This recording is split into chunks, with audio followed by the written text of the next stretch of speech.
Nomination 2 సెట్లు దాఖలు చేయడం జరిగింది. భారీ ఎత్తున వైఎస్ఆర్ కాంగ్రెస్ పార్టీ కార్యకర్తలు, నాయకులు, అభిమానులందరూ కూడా పాల్గొని ఈ కార్యక్రమాన్ని విజయవంతం చేసినందుకు అందరికీ కూడా పేరు పేరున మీడియా సోదరులందరికీ, అభిమానులందరికీ కూడా డమ్మీ సెట్ కూడా ఒకటి ఫైల్ చేయడం జరిగింది. మొత్తం 3 సెట్లు ఫైల్ చేశాను. 2 సెట్లు నేను ఫైల్ చేశాను. డమ్మీ సెట్ మా భార్య సుష్మిత ఫైల్ చేయడం జరిగింది.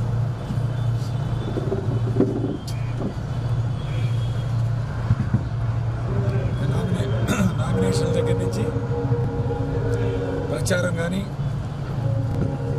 ఎన్నికల ఏర్పాట్లు కానీ ముమ్మరం చేయడానికి వైఎస్ఆర్ కాంగ్రెస్ పార్టీ సిద్ధంగా ఉంది. మా క్యాడర్ కూడా అంతా సన్నద్ధంగా ఉంది. కాబట్టి ఎన్నికల్లో తప్పకుండా భారీ మెజార్టీతో విజయం సాధించడానికి ఈరోజు జరిగిన కార్యక్రమం, మొట్టమొదటి కార్యక్రమం బ్రహ్మాండంగా జరగటం, మా క్యాడర్ అంతా కూడా ఉత్సాహంగా పాల్గొనడం చాలా సంతోషంగా ఉంది. తప్పకుండా భారీ మెజార్టీతో ఇక్కడ వైఎస్ఆర్ కాంగ్రెస్ పార్టీ తిరిగి విజయం సాధించడంలో ఏమాత్రం సందేహం లేదు. అలానే మా పార్లమెంట్ అభ్యర్థి రామకృష్ణదేవరాయలు కూడా ఫైల్ చేయడం జరిగింది. ఇద్దరం కలిసి ఈ కార్యక్రమం చేయడం జరిగింది. జగన్మోహన్ రెడ్డి గారి మీటింగులకు వచ్చే ప్రజానీకం కానీ, స్పందన కానీ చాలా బాగుంది. ఈసారి ఖచ్చితంగా 120 నుంచి 130 సీట్ల మధ్యలో వైఎస్ఆర్ కాంగ్రెస్ పార్టీ విజయడంకా మోగిస్తుందని సర్వేలు అన్నీ కూడా ఈరోజు చెప్పడం, మా అంతర్గత సర్వే కూడా 120 నుంచి 130 సీట్లు వస్తుంది, విజయడంకా మోగిస్తుందో సందేహం లేదు.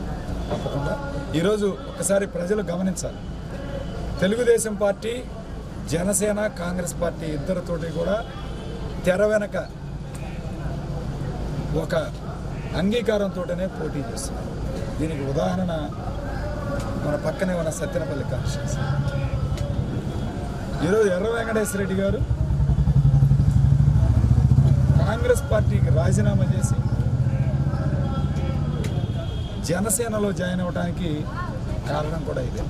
కేవలం వైసీపీ ఓట్లు చేర్చడానికి ఈరోజు జనసేన ప్రయత్నం చేస్తుంది. పవన్ కళ్యాణ్ ఒక అండర్స్టాండింగ్ తోటి ఈరోజు చంద్రబాబు నాయుడుతో ఉన్నాడు, సందేహం లేదు. ఎందుకంటే చంద్రబాబు నాయుడు మాటలను చెప్తా ఉన్నాడు. మొట్టమొదట నరేంద్ర మోడీ, జగన్మోహన్ రెడ్డి గారు, కేసీఆర్, పవన్ అందరూ కలిశారని చెప్పారు. కానీ ఒక 2 నెలల నుంచి పవన్ కళ్యాణ్ పేరు తీసేశారు. వీళ్ళు ముగ్గురే కలిసి మమ్మల్ని ఓడించడానికి అని చెప్తున్నాడు. పవన్ని ఎవరు ఏమనొద్దని చెప్పి కూడా క్యాడర్కి, వాళ్ళ నాయకులకు కూడా డైరెక్ట్గా మాట్లాడి చెప్పడం జరిగింది ముఖ్యమంత్రి గారు. దీన్ని బట్టి చూస్తే పవన్ కళ్యాణ్ తోటి డెఫినెట్గా ఒక అండర్స్టాండింగ్ తోటి పోటీ చేస్తున్నాడు అన్న దాంట్లో సందేహం లేదు. దయచేసి ఈరోజు ప్రజలందరూ కూడా గమనించాలి. ఎందుకంటే ఇన్ని రోజులు ఆయనే చంద్రబాబు నాయుడు మీద తిట్టడం జరిగింది.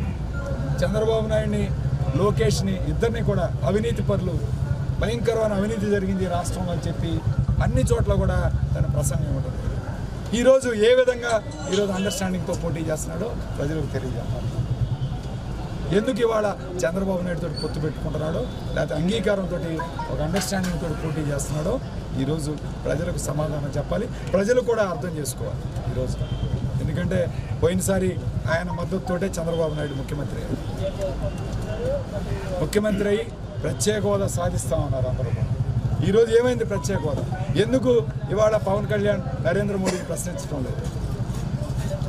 ఎందుకు ఇవాళ చంద్రబాబు నాయుడు ఎందుకు తీసుకురాలేదని చెప్పి ఎందుకు అడగట్లేదు? ఇవన్నీ గమనిస్తే తప్పకుండా ఒకే ఒకటి అర్థమవుతుంది. వీళ్ళిద్దరికీ ఎన్నికల సమయంలోనే అండర్స్టాండింగ్, ఆ అండర్స్టాండింగ్ తోటి పోటీ చేస్తున్నారు. కాబట్టి ప్రజలు ఇద్దరికి కూడా బుద్ధి చెప్పాల్సిందిగా నేను ఈరోజు విజ్ఞప్తి చేస్తూ సెలవు తీసుకుంటున్నాను.